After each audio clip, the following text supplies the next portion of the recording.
Welcome back one last time for today, guys, for the Remote Duel Invitational Europe. We have had 7 incredible matches of duelers from all over Europe fighting for a spot in the top 8, which we will advance to tomorrow, where make sure to tune in, because we will, just like today, analyze every single match for you guys, and it will start the same time as today, so at 12 for CT. But for now, we still have one last match to do the commentary for, and it is one of the most hyped ones, just because of one of the names, probably the heaviest one here today, Adrian Dursun. Yeah. I mean, this is the last match, but nonetheless, I think everyone was waiting for this match because Adrian was quite a successful player during the last few years. He almost made it to the World Championship. Yeah, he had quite a heartbreaking story at the European Championship, where he lost on Friday after grinding through the year in order to qualify by points. And then he also lost at the very end to Jake Quincy, I believe, for the top 4 match. That was definitely something you don't see every day, but congratulations to him nonetheless for being consistent, and he's proving everyone that it's also still on a really good level after this year. And his opponent is gonna be instead Alex Robertson, so quite an incredible duelist as well, both using combo decks, although they have quite some different approaches to the game. So I want to hear what they have to say about this event. Let's hear the first interview. I've been involved in the Yu-Gi-Oh! Trading card game since I was a child. Like, I started playing in the school ground when I was like 8 years, but I took a break after like 5 years, and I started back in 2014. So it's about like competitively about 6 years. The first deck I played was actually Blackwing, because when I started playing, I just looked in the old boxes of my older brother what cards he had, and Blackwings were the only archetype which I could collect there, and I really like this archetype in itself because of the anime itself. So I was more or less forced to play Blackwings, which I played about 1 or 2 years. My favorite card is the Masterpiece, the True Draco Masterpiece, because this card is the card which let me win the national championship in 2018. For this event, I'm playing the Virtual World deck because this is the best deck I can think of it right now, because this deck is in between of a combo and control matchup, so it really fits into my playstyle and it's pretty broken.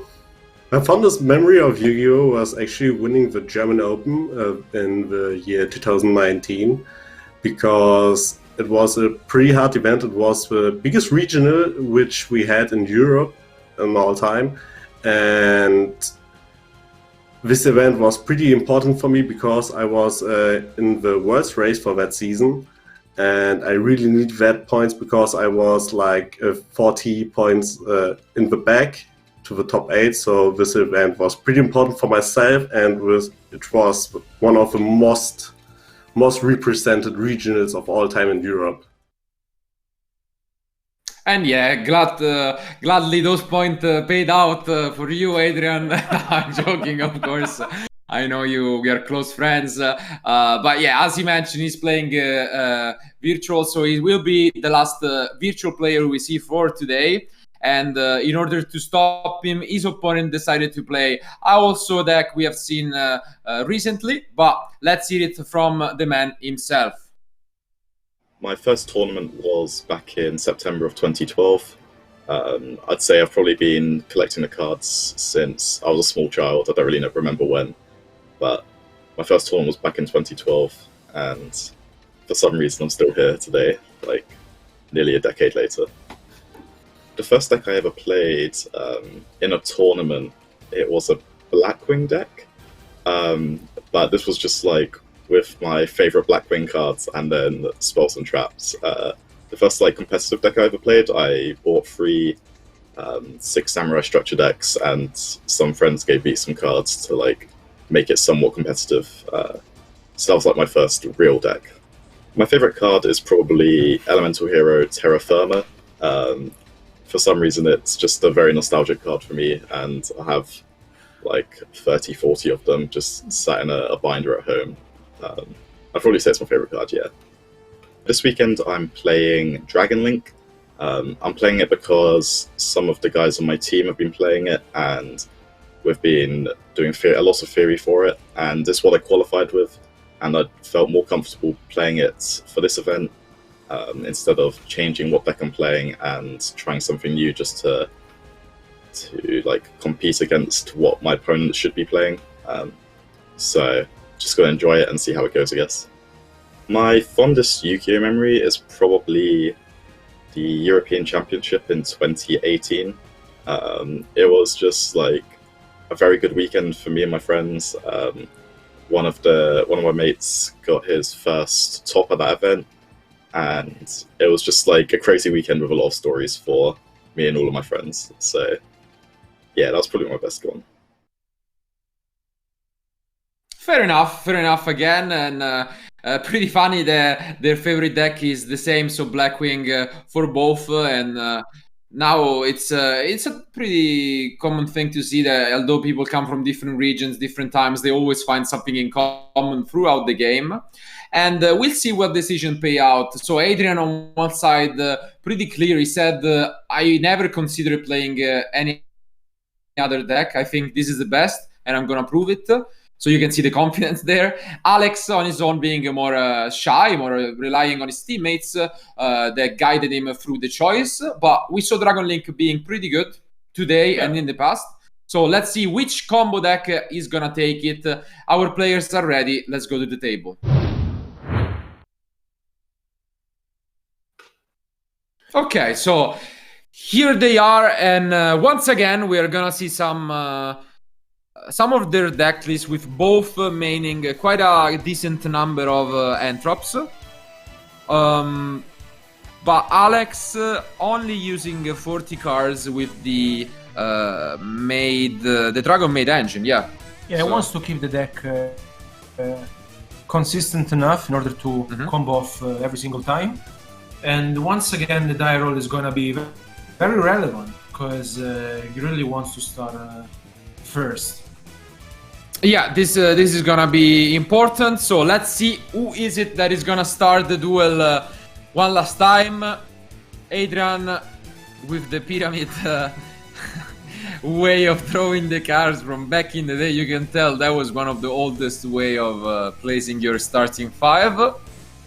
And let's see who is gonna start things off. I think it's Alex from the end posture, but the Dragon Link, we just know, has so many ways of starting, and Cow Space is one of the best ones.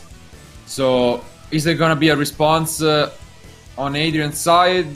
Doesn't seem so. Or is he considering it? And I think this is one of the best opening you can ask for, because Dragon Link deck really wants to find the Cow Space as fast as he can. And now he has easy access to Wyvern Buster. Yeah. And then the Cow Space is, is it? Ooh, but the Ash Blossom is there from Adrian. This is a terrible +1 right away, and this is tough. So Alex need a way to recover soon, or this will be Adrian's game in a heartbeat. So tough way. Probably the best Ash you can have in this matchup. Usually it's a 1-for-1 or even a -1 just in order to prevent an LP. In this case, +1. So that's tough for Alex. Yeah, over the past few months, we have seen how powerful Cow Space is, because it gives you an easy access to strike a dragon, and then you can recycle back your Wyvern Buster or Collapse. Yeah, I mean, ever since they got limited, this card just became so good as a way of consistently getting your hands on them. And Dragon Ravine, okay, powerful card, but again a -1 in a way, so it's tough with Alex. He just needs to combo off now with 2 cards. What does he discard? Brotor. The last card in hand is one of the most important ones. Let's see if he can do it. And Adrian, regardless, is gonna have 5 cards to fight back. So let's see. Yeah, that hatch was huge. Really? Okay. Yeah. So he gets the Tracer, which at least guarantees him a Hieratic Sphere. No, probably just as we saw before, the Savage Dragon, I guess. Is that all he's gonna be able to do? Doesn't seem like he has that much more. And I also want to check how many of the Rocket Masters he plays, because he only plays one Recharger actually. I think discarded it, right? Yeah. Yeah. So let's see. He plays 2 of the Synchron. Definitely a interesting ratio there. Let's see. Yeah, the only thing he can do at the moment, I think, is summon the Tracer, and yeah, I mean, you have to go with the Striker Dragon because otherwise, oh, and he drew it. Okay, so he drew the Synchron, which allows him to just target the Rootwar and try his best with what he has. I mean, at least now he can get his hands on the other field spell if he feels like it. Let's see. And Adrian, yeah, he does not play any Nibiru in the main deck, but he is playing Ash, Gamma, and Lancia as well. So quite a few entraps for Adrian in the main deck, and he's playing 3 copies of Talent. okay, very good. Makes sense. Yeah, we have seen players playing Lancia or Nibiru, depending on what they feel like was the best option for the weekend. And I think Lancia is very generic card and very good in this format, so it makes sense. Yeah, absolutely. So the boot set launch is added. Potentially, he can use it to summon the Tracer from end and try his best with what he has got. Let's see. Okay, gonna use the effect to bring back the Recharger, most likely. What do you think you should try to go for if you're playing against the Virtual Workers? Right now, you don't know. That's the thing. Again, Adrian has a kind of an advantage because Ash Blossom is played by every deck of the format, so... It's not easy because that Ash, of course, hurt a lot, but yes, yeah, now he has the Recharger and the Tracer, so maybe he can come back in the game. Absolutely, establishing a good field. Well played in any case by Alex, who found a way to just do the best that he could. He could go for an LP as well here, if he feels like it. I mean, the Ash is gone, so the only other card that could be there is the Gamma. And he doesn't know that Adrian is not main decking Nibiru, so maybe... No, yeah, absolutely. But Nibiru is way too much. I mean, there is no way you can play around it with this hand, so... At least at the moment. But he goes for Tracer instead, which is surprising, I would say, because now you're restricted under Darks, right? Yeah. Okay. This is curious. He gets the Synchro. Maybe he's just happy enough with what he has. So, let's see if he knows what he's up against. That's the thing. So, definitely one Savage alone wouldn't be enough against the Adrian deck. But let's see if he's able to put up more of a field now. Yeah, he's just taking his time. You know, doesn't want to mess up here. Okay, so the first summons happen. Debating between the options, and yeah, he's okay. So he's probably gonna go for the Savage alongside the Chaos Ruler. Yeah, what do you think? I think so. I think you have to summon the Savage. I think it's one of these cards you really want to make in the very first turn. And you activated the Chaos Ruler, seems like, yeah.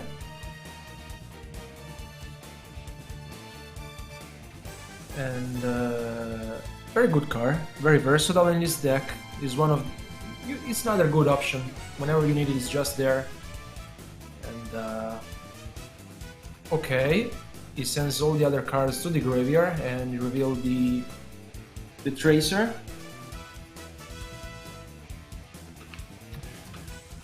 Which is fine. I mean, I think he said Ash Blossom, another Cow Space, maybe. I mean, he's trying his best once again. the Savage is can come down later on, but for now, let's see what he thinks he's gonna be able to do. Okay, so I think someone happens, and as you can see here on the screen, the Chaos Ruler was what he tried to go. You can excavate the card for a Light of Dark, and now he's just trying his best. It all depends if he feels like he knows what he's playing against. That's the main thing, because now the Quad Barrel Dragon allows him to push forward a little bit more, but we're basically back to where we were at the beginning of the turn right now, and this doesn't seem like it's gonna be that impressive.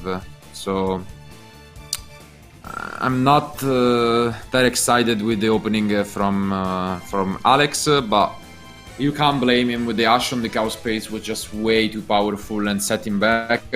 Now, as expected, he goes for the Savage. He gets back one of his links, and play is gonna be back on Adrian, who just needs to deal with the card at the moment. Let's see. I think he was maybe hoping for something else with Chaos Ruler's effect, because as you said, yeah, maybe a Levianeer, I don't know. Yeah. Let's see if he can find a way to play around his opponent. Okay. Is it the tiding, maybe? Yeah. Yeah. Dragon Maid Tiding. And he brings back the chamber. So at the end of the day, the mills weren't that bad. This allows him to get back the second copy he plays in his deck of Tiding, which I'm gonna try to bring up on the screen for you guys. And with this field, I think this was the only solution he had, because the Ash hurt a lot, and he has now a Tiding face down, so you can make like sort of compulsory for the turn after. Absolutely. So at the end of the day, he relied on the Chaos Ruler. I don't know if everyone would have done it, but he gets a little bit of a payoff because he was already locked under Darks. So not the worst, but not the best opening for sure. Is it gonna be enough? It could be. We need to mention that Adrian could be holding a Gamma, and if he top decks it, he can find a way to play it on the Savage. But let's see, Adrian is also one of those players who, if he understands that he cannot break the board with Scoop to prevent information.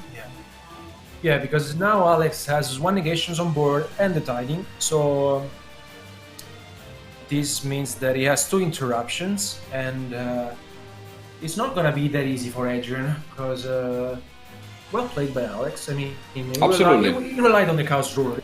And, so he's paying off. He believed in it just like he's believing in his friends for the decision of his deck, but it seems like they tried it out quite well together, as this isn't the most linear line you would take, but he still was prepared to face the adversity with a less than optimal end, I would say. And now Dursun is taking just some time to consider if he wants to scoop. Oh wow! Yeah. And as I said, I mentioned it, Adrian just picks up his cards because he's a well-prepared player. He knows that that's, I think, one of the main differences between a player who is good and a player who is actually on the top level. Whenever they know that they lose, they always know. And if that's the case, they know how valuable the information is. Right now, Ash Blossom is played by every deck of the format, meaning that you get to completely dismiss the side deck from Alex. I would be really surprised if he managed to side deck correctly. That is not the case, and you gain an advantage. If you show your opponent that you're playing Virtual World, then that's so easy. That's the most targeted deck. They're gonna bring in Lancia and a lot of 8, so I think it's a good decision by Adrian. But now he's against the wall. So what do you think he's gonna bring in? So now Alex, of course, knows that he's going to be Adrian going to pick first. So Adrian, I think, is going to side in. I don't know. Like, he doesn't have maybe the 2-2 because he decided to. Yeah, I mean, he's playing 3-2-2s Yeah, with the side deck. I think Cold by the Grave, Yeah. and Mischief of the Gnomes could be decent. The Mischief, honestly, it's not for this matchup because Alex doesn't care about the levels. He will link someone first. So I don't think that's coming in. But the Cold by is great. Maybe the Droll, but if you're going first, I wouldn't suggest it. While I don't think we should look at the side deck from Alex right now, but we can tell you that he's of course playing Kokimeru Drago and other interesting decks that he might be using once he finds out what Adrian is playing. And I think Alex was not expecting to win game 1 in this way. Because, I mean, he relied on the Chaos Ruler and he paid off. And he had 2 interruptions. So... No, for sure. If you...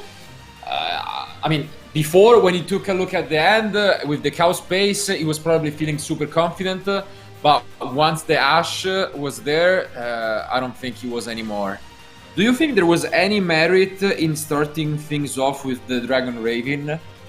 Maybe the Ash was gonna be used there, and then you can use the Chaos Space. Like, which one is better? I think it's arguably. Maybe but you could have begun with the Django Ravine in order to try to force Adrian to activate the Ash. But I think maybe you go for the Ravine here, or I think maybe it's the safest play. It depends. It's not obvious, but it paid off for Alex. So. Well played by him, and now there is just one more game at least to see. If Alex wins, he will advance to the top 8, and he will be the last player we are seeing for today. We saw, of course, in the previous match, one of the duels which saw Marco coming up on top.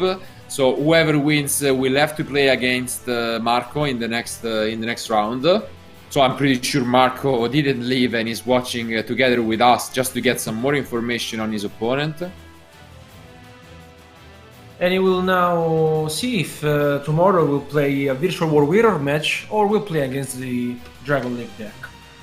Absolutely. So regardless, it will be a pretty similar matchup for both players, while Marco had to face something quite different. So he will prepare in time for a Mirror or a Dragon Link deck. Honestly, what do you hope is gonna win if you're Marco? I mean, maybe you're hoping Dragon Link to win, because the Virtual War Mirror match is always very scary. It depends on the die roll.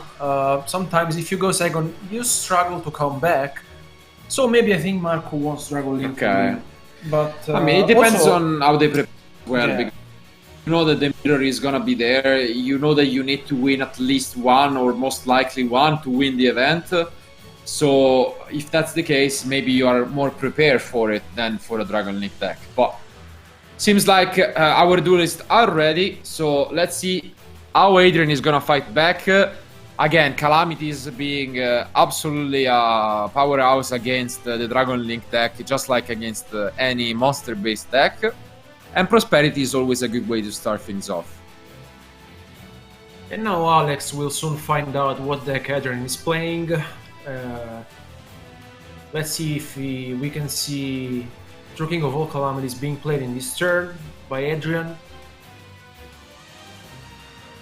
Let's remember that Adrian is maining the talents, the old set of it.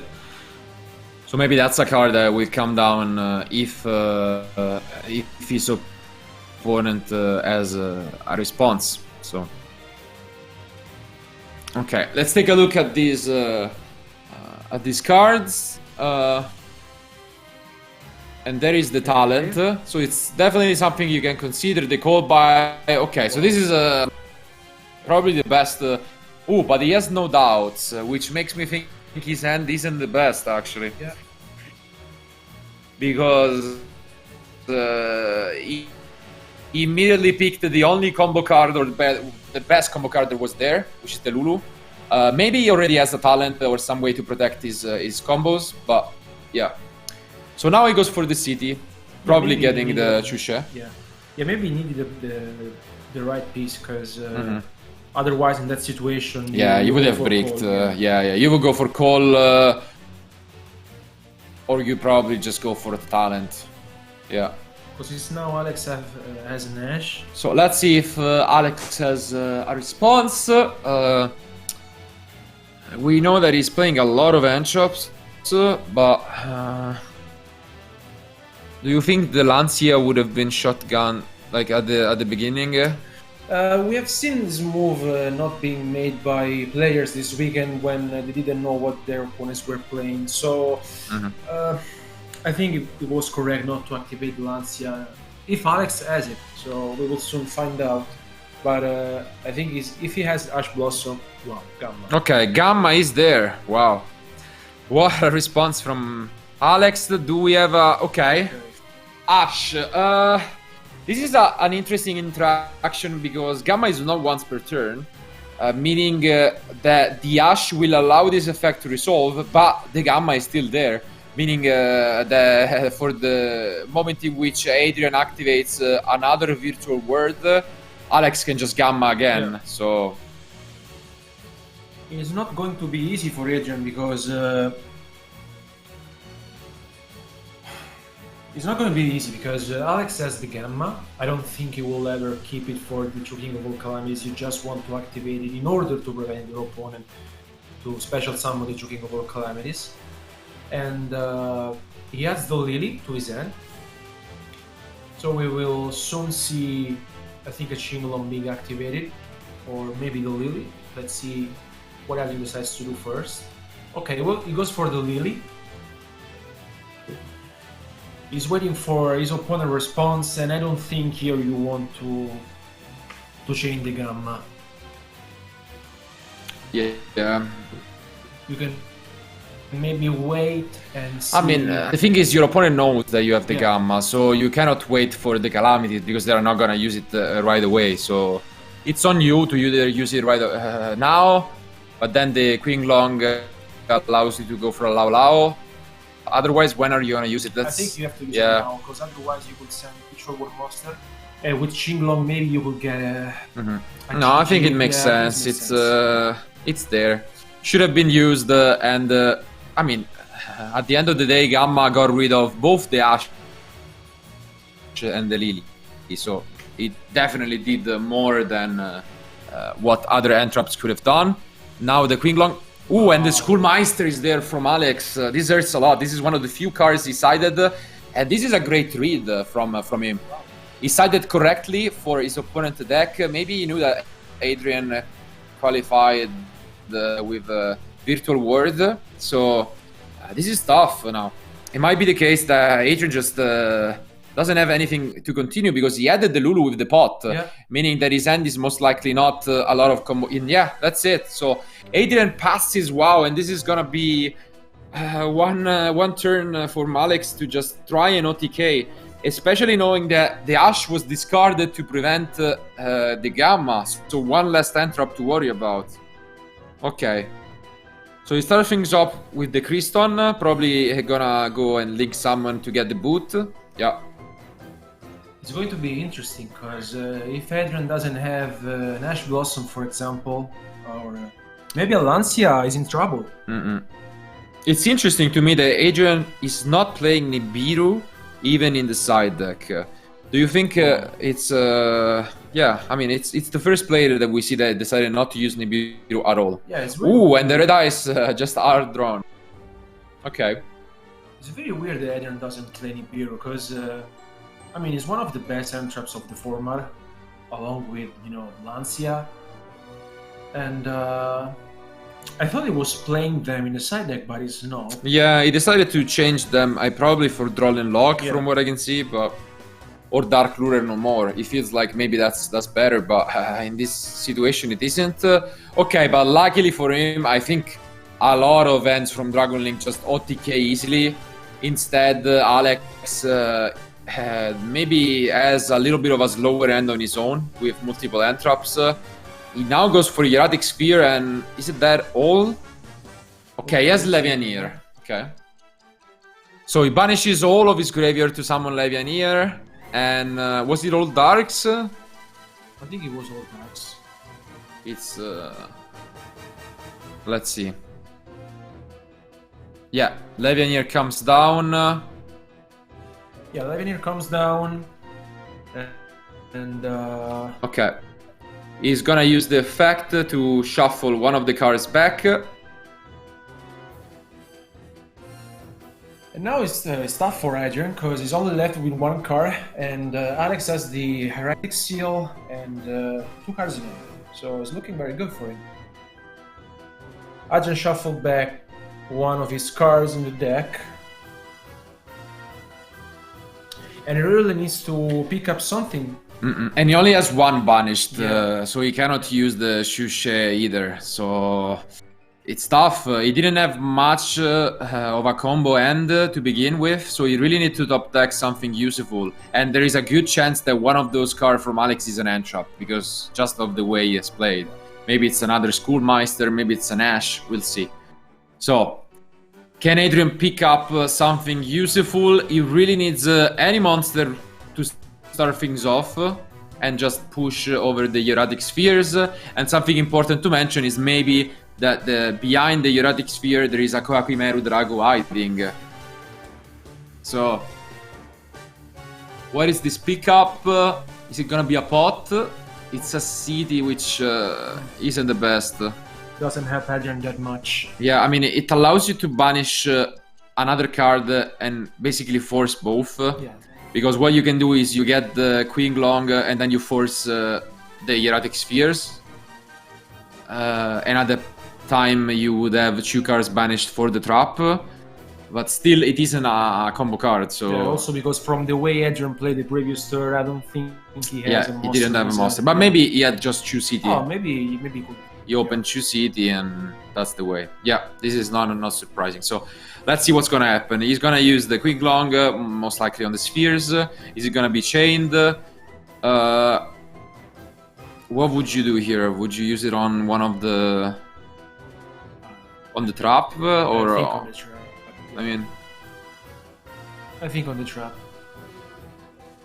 It also depends on what Alex has left in his hand, because if he has an end trap like Ash Blossom, for example, I think I will use it on the trap rather than the Qinglong.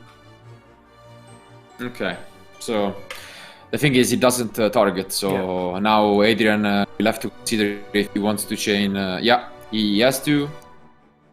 Is he gonna use it on the Levianeer? Let's see. Alex has yet another response. Okay, so nothing too surprising. So the trap is chained, it will destroy the Levianeer, it will then be sent back to the end, and now the Hieratic Spheres is gonna summon something. So it's tough. So if Adrian doesn't have a combo card, you wanna get a piece like Brotor here. So let's see what Alex decides to bring out. He's also possibly gonna bring out the Kohakimeru, but it's not really for this matchup specifically. So let's see. I think the Brotor. Yeah, the Brotor makes sense. I think he has a weekend, so he really needs to pick up some combo cards because this is getting into a grind game. Yeah, so it makes sense. The field spell is sent to the graveyard, and he will get. Possibly a Wyver Buster or just a Collapse Serpent. Collapse Serpent. But does he have the lights in graveyard? He has the Hieratic, right? I'm not sure. Yeah, probably the Hieratic. Okay, but he has the Lulu. Okay, he had 2 Lulu. That's okay, so the Lulu changes a lot. So Adrian can breathe and. Maybe this will be one of the grindiest match we've seen with a game 3 as well. This changes quite a bit. Yeah, he can now finally get and try to combo off. And unless the last card in the hand for Alex is yet another interruption, he can play and get into the calamities potentially. Yeah, because now he has a direct access to a Lau Lau if he really wants to. I think he has. Let's see what he has in the graveyard. I think he has Lily. Yeah, and Almulu. Yeah, he could go for Lau Lau Lily. Yeah, it just depends how safe he wants to play because. Okay, the Lau Lau is added, so nothing too surprising. He will just go for it straight away. He's considering attacking. Not sure what he's thinking about. Yeah, it seems like the card was changed to a stop.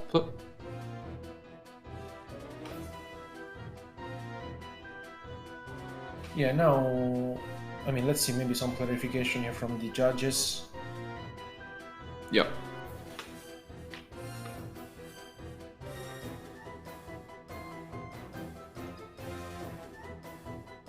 Yeah, because if everything goes to Adrian's side without other interruptions, I think he goes for Lau Lau, then he brings back whatever he just sent, and he should follow it up with either the Vermilion, the Shen Shen, and then it's easy from there. You go Calamities pretty easily. So. And he also has the Chuchi in hand. Yeah. So as expected, they quickly fix the time, and the Lau Lau. I don't know. Is there ever gonna be a response? He's playing. Yeah, Schoolmeisters, but he already used the copy, so seems like he doesn't have any other interruption. I don't know if he's playing Nibiru as well, so let me check. Does he play it? Yeah, he does side it, okay. but I mean, if he sides those in as well, Schoolmeister, we know Adrian just picked up his card without playing a single one of them in game 1, so, and this is still almost 30 minutes down, which can really show you how much Alex comboed off in game 1, because I think he took almost 9 minutes, if not 10, and Adrian just scooped up, not being able to clear any of his opponent plays. And here comes the Shen Shen. Which is very good against the Dragon League because it banished. Yeah, and now it banishes the Brotor. That's the main thing, because otherwise the Brotor is a resource engrave that can be used, and it's quite annoying to deal with. And now, yeah, it just banishes the trap, makes Calamities. Looking good for Adrian, which was able to come back into the game. Right now, the Chuchi that he has in hand is not alive, considering that he only has one. Yeah, only one. Card. Only one card. But for now, it's looking like it could be enough. Yeah, he places in the extra master zone. Sets one, and now the play is back on Alex, who only has a Collapse Serpent and another card in hand. And he's gonna be top decking. One of the best options could be like the triple tactic talent. So let's see. Let's see if he can pick up any useful thing. He has the Nibiru. Wow. So he has even yet another interruption, and he really went slow with it. But finally, in the end, goes for Nibiru. I don't think Adrian is happy with this. Well played by Alex, because he sided in the Schoolmeister, the Nibiru, and everything he needed. Absolutely, yeah. He read Adrian like a book, and sometimes you see the underdog really taking it against the player who was considered and is the most accomplished among them all. There is not anything Adrian can do, and with the Collapse Serpent in hand, next turn this is gonna be combo by Alex, because he can just summon it, link, and then go for an LP. So this should be pretty easy. Let's see though if he can spot it, and tough times. So yeah, he kept it for the right moment. So okay, now he activates the Qinglong in order to have to have the trap live at least. Okay, but my okay.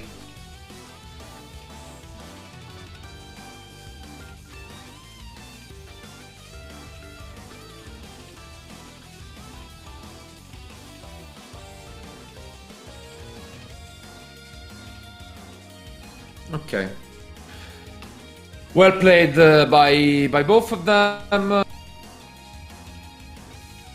So now, the only question is, why didn't he go for it in the first place if he just ended the turn and his opponent went for Nibiru? But okay, I guess Adrian still set up with a trap, meaning he's still far from being over, and now his opponent will try to force the trap out because it's the only interruption left for Adrian.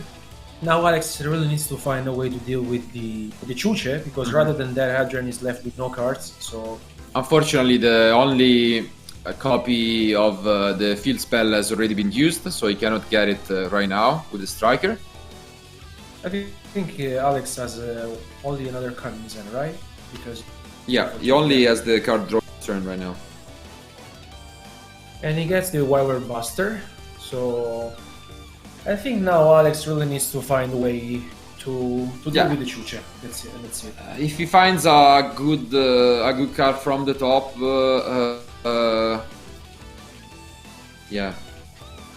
because now the Quilong in graveyard from Adrian is also gone, meaning he's relying entirely on his top deck to have something decent. So I think Alex here is just taking some time to considering his best move, because you don't want to mess up. What? And is it?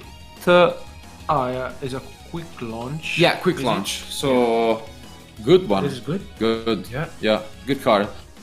Good card because the tracer is quick. So whenever his opponent is gonna try and use the trap, then you can chain it on the target. So this is actually a really good top deck. Yeah. He still has his normal summon as well if he will come up later on in the turn. He has quite a different options here. He needs to be careful, but yeah, overall he showed us he's very experienced, because he sided in all of his entraps that were very powerful against Virtual World. So he's playing quite well, and he had the good read on Adrian. So we're gonna see a Link summon. Okay, for the Kriston. This is the first time that we see the Kriston. First time this weekend. It was the most popular Link at the last remote duel, but now we only see it for the first time in the last match of the day. He gets the Kriston. The Synchron from the deck.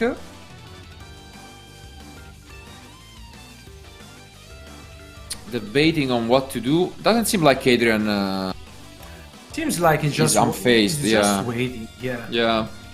Seems like he's completely unfazed by this. He knows that is the trap, and for sure he's gonna try and make the best out of it. So, I mean, when life gives you lemon, what can you do? Now Alex is left with the Wyvern Buster in his hand. I think it's very looking good for him. Yeah.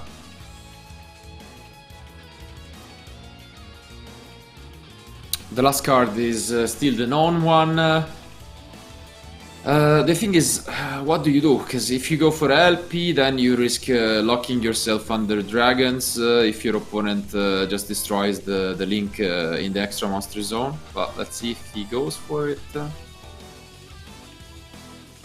No, he goes for another striker. Yeah. I mean, because as I said, he didn't use the normal, so he always has the option to just use it and then get back a normal summon if he feels like it. Looks like he's reading some of his banished cards, just to be sure. I don't know, looks like he doesn't want to mess up. Yeah, feeling focused on... the time is also getting quite concerning because there are no draws, and if Alex somehow doesn't get the advantage here, he's risking having a game free in time, which would be definitely not the best, considering overall he has the advantage. He has been playing well, so you really don't want to win game 1 and then pretty much lose game 2 and game 3 in time. now he finally goes for LP, and I think it's time for Adrian to consider if he has anything to say about this. Looks like Adrian still not convinced. Yeah, not convinced. But now the LP is active, so if you destroy, let's see. Yeah, it's time to go, Adrian. I think you cannot wait any longer. It's just taking some time, but I think he has to. This is not easy though. Yeah. Because the Striker Dragon can get back something and he can normal summon it. So this decision from Adrian is crucial. If he destroys the wrong one, he's in trouble. The problem is that Alex played well because the Kriston and the LP are in a position where if you don't destroy one of the two, then the LP can be activated. But at the same time, the Striker can also be activated no matter what you destroy. What do you think Adrian could destroy Chuche? I think he has to destroy the LP or the Kriston from his point of view. Also because maybe he has forgot, he's not thinking about the normal. Yeah. As expected, the Kriston goes, but now there is a decent option because he can tribute the Striker to get back the Tracer and normal summon it using its effect, and I think this is looking good for Alex. Let's see. Yeah, I mean, Adrian really needed to activate the Chuche because otherwise. Yeah, no, there was, as I said, yeah. Alex played it like a game of chess. He really saw the outs, and up until now he has been pretty much flawless. So let's see if he will continue along this road. I'm pretty sure he saw the line because he played it exactly, putting in Adrian in a spot where it was essentially checkmate. So either he did that or he had no other option. But now it's time to seal the deal, because sometimes even in chess you can be extremely good at the early game, but you need to be as good as the end game and close the thing out. Otherwise it's just a draw. Very interesting match, by the way. Like, this is game 2 and it took like 40 minutes, so... Yeah, and we have only seen, I think, one round each, one turn each. Yeah. It's not been, we have seen like 3 turns and it has been 40 minutes, so basically every turn is taking an average of like 12-13 minutes, if not more, so... Okay, as expected, nothing out of the ordinary. He gets back the Tracer and now he's normal summoning it. This is probably where Adrian is asking, oh, you have non-normal summon, and that's the case. He hasn't normal summon yet for this turn. So again, gotta give credit to Alex. Absolutely fantastic play for now. I think his friends watching him must be proud. Very well played by Alex. I mean, he's showcasing us how powerful his deck is. He's playing really well. Just needs to speed it up slightly, and that's why we've been informed that he has given, I think, a warning for slow play, and we get 3 more minutes in the time. But overall, his play is on point, and now he gets finally to activate the Tracer and probably go for a Savage. I think so. Let's see. I think the token, you can get rid of the token quite easily, right? Because he had the Lulu. No, I think it was only only the Calamities. Only the Calamities. Yeah. Yeah, so it's 3,000. Yeah. So that means he can even just crash with the Nibiru if he doesn't find it. But yeah, with the Savage he can attack. Once again. Okay. Ooh, but Alex feeling his luck today. So makes sense. He just goes once again, but this time, let's see. So he finds Nibiru, Gamma, Ash, Lancea, and Chaos Space. So the Lancea is a no-brainer here. And this makes Adrian life, as you can see, just crossing his arms with the Lancia. It's tough. And the Chaos Space as well. Yeah, the Chaos Space. just sends back the striker. It allows him to draw a card, and this is very good for Alex because he has the Lancia for the next turn. Just great play all around by Alex. Nothing to say. What did he draw? Wow. Ooh. Okay, Alex. I see you. Oh yeah, World Legacy, definitely a dream top deck there, and it's nothing. As I said, pretty well played.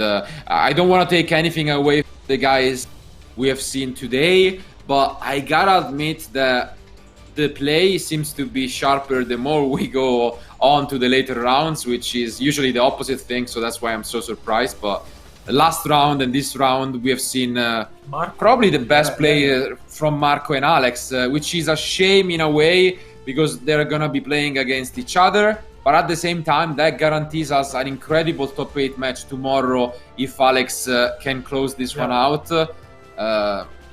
So absolutely great stuff from these guys, and this seems like it's, as I said, it's checkmate, and I'm sure Adrian, from our experiences, will soon understand the same thing. So. Very well played by Alex. Yeah, we gotta give credit to him. He had the Schoolmaster, we had the Yeah. He had, of course, he had the card.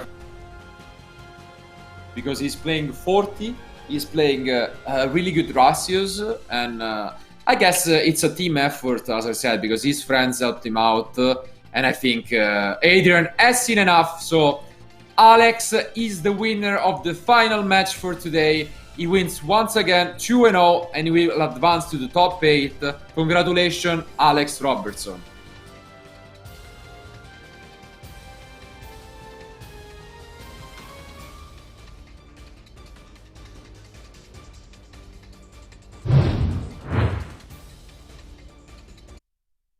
Great stuff from both guys. But yeah, once again, we can confirm the course of talking about just getting him eliminated, because we mentioned how Adrian Dursun was, at least on paper, the guy to beat, because he's the most accomplished out of all of these guys, the most experienced at a high level. He tried his best, but honestly, Alex completely destroyed him. Yeah. He just showed why his team was good in his decision. It was he said that his friends together convinced him to play this deck. Makes sense. He played against Virtual World as well. He played against probably one of the best players with the deck at this event. So great stuff. I am sure it will be an incredible match tomorrow, as we already mentioned. And that's why I want to bring you guys, since this was the last match for today, the complete bracket we have for what happened today. This is it. As you can see, we had 8 incredible rounds of Yu-Gi-Oh! But the final matches are started. And tomorrow, that's what we are going to get. So we are going to be back with the top 8. The first one being from the top left corner, Daniel Hartmann against Danilo. It will be an incredible one, but gotta give credit to the losers today. They all put up a great show, and in the end, it was for the best. But tomorrow they are working it out for all, because not only tomorrow is going to be a direct elimination, but whoever advances to the top 4 will receive a copy of the prize card, which is an incredible achievement. So I'm sure the stake will only get higher from here on. But guys, thank you a lot for watching, and thanks to even our colleagues from the different streams. As mentioned already, there is the possibility to follow this event in different languages. There are all the links down below to follow it in the different, so in French, in Spanish, in Italian, and in German.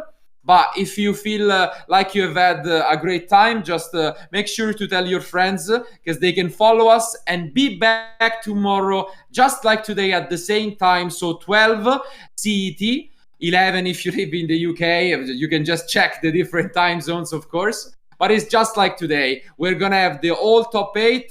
Thanks again. We will be back tomorrow. Thanks for watching, and see you soon.